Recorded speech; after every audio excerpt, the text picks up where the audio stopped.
Assalamualaikum warahmatullahi wabarakatuh.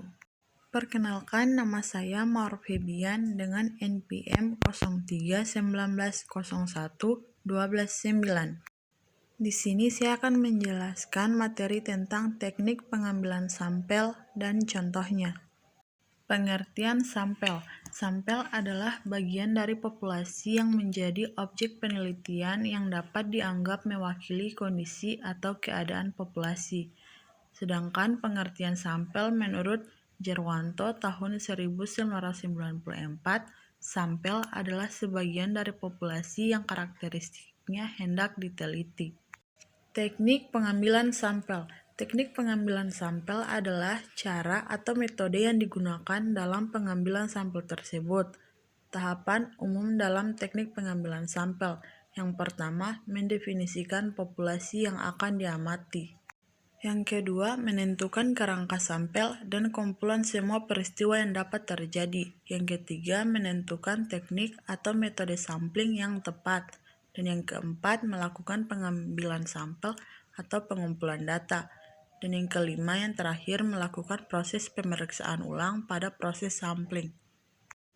Macam teknik pengambilan sampel. Secara garis besar, metode pengambilan sampel terbagi menjadi dua, yaitu probability sampling atau random sample, dan yang kedua probability sampling atau non-random sample. Probability sampling atau random sampling merupakan jenis dalam teknik pengambilan sampel yang melakukan pengambilan sampelnya dengan random atau acak. Metode ini memberikan seluruh anggota populasi kemungkinan atau kesempatan yang sama untuk menjadi sampel yang terpilih. Probability sampling atau random sample terdapat beberapa jenis. Yang pertama, pengambilan sampel acak sederhana atau simple random sampling. Pengambilan sampel acak sederhana ini melakukan pengambilan sampel secara acak melalui cara yang sederhana seperti pengundian atau menggunakan pendekatan bilangan acak. Contoh pengambilan sampel acak sederhana yaitu dibutuhkan 15 sampel dari populasi penelitian dengan jumlah 90 orang. Peneliti terlebih dahulu membuat undian untuk mendapatkan sampel pertama dari 90 populasi tersebut. Setelah sampel pertama didapatkan, nama yang terpilih sebagai sampel tersebut dikembalikan lagi agar populasi tetap utuh berjumlah 90 orang. Mengembalikan sampel terpilih memungkinkan responden berikutnya akan tetap sama dengan responden yang sudah dipilih pertama. Hal ini dilakukan terus-menerus hingga jumlah 15 sampel terpenuhi. Yang kedua, pengambilan sampel acak sistematis atau systematic random sampling. Pengambilan sampel pada teknik ini menetapkan sampel awal secara acak, kemudian sampel selanjutnya dipilih secara sistematis berdasarkan pola tertentu. Pola umum dari teknik ini adalah mengambil bilangan kelipatan dari jumlah anggota populasi dengan jumlah sampel yang akan diambil.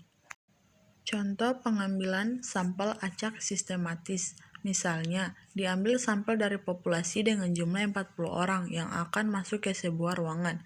Setiap orang yang masuk ke urutan dari kelipatan 4 akan diambil sebagai sampel. Artinya, orang keempat, 8, 12, 16, dan seterusnya akan dijadikan sampel penelitian hingga 40 populasi. Yang ketiga, pengambilan sampel acak berstrata atau stratified random sampling. Teknik pengambilan sampel ini melakukan penentuan sampel penelitian dengan menetapkan pengelompokan anggota populasi dalam kelompok-kelompok tingkatan tertentu, seperti tingkat tinggi, sedang, dan rendah. Contoh pengambilan sampel acak berstrata misalnya penelitian masyarakat terhadap partisipasi pemilihan umum yang dikelompokkan berdasarkan usia pemilih. Tingkatan dari kelompok tersebut akan ditentukan dari usia yang paling rendah hingga ke yang paling tinggi atau sebaliknya. Dan yang terakhir, pengambilan sampel acak berdasarkan area atau wilayah atau cluster random sampling. Teknik pengambilan sampel ini menentukan sampel berdasarkan kelompok wilayah dari anggota populasi penelitian. Pada teknik ini, subjek penelitian akan dikelompokkan menurut area atau tempat domisili anggota populasi. Contoh pengambilan sampel acak berdasarkan area atau wilayah. Misalnya, peneliti ingin mengetahui tingkat partisipasi masyarakat Kota Yogyakarta terhadap program pemerintah daerah. Peneliti akan menentukan sampel dari wilayah-wilayah yang tersebar di Yogyakarta, baik pada tingkat kecamatan, desa, hingga dusun. Selanjutnya yang kedua, non-probability sampling atau non-random sample. Teknik pengambilan sampel non-probability berkebalikan dengan teknik probability sampling. Teknik ini melakukan pengambilan sampel dengan tidak memberi peluang atau kesempatan yang sama bagi setiap unsur atau anggota populasi yang dipilih menjadi sampel.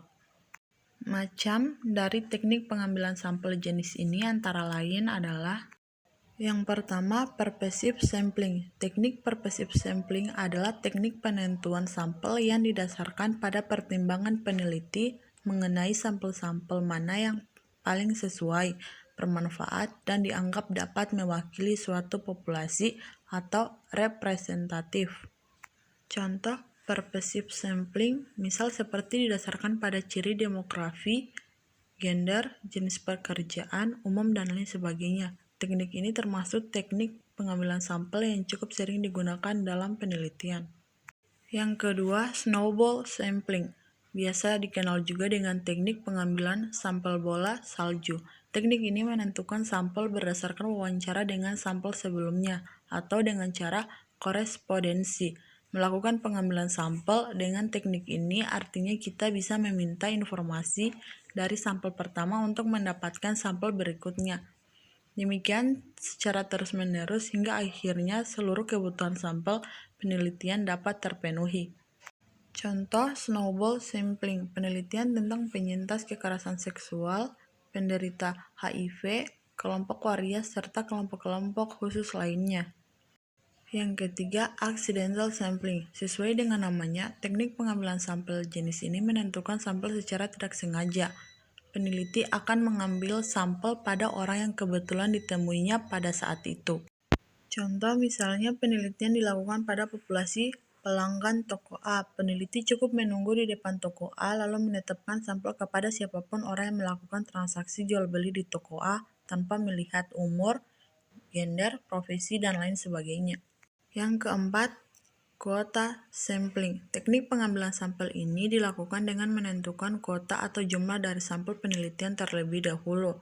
Prinsip penentuannya sama dengan accidental sampling, tetapi peneliti menetapkan terlebih dahulu jumlah sampel yang akan diperlukan.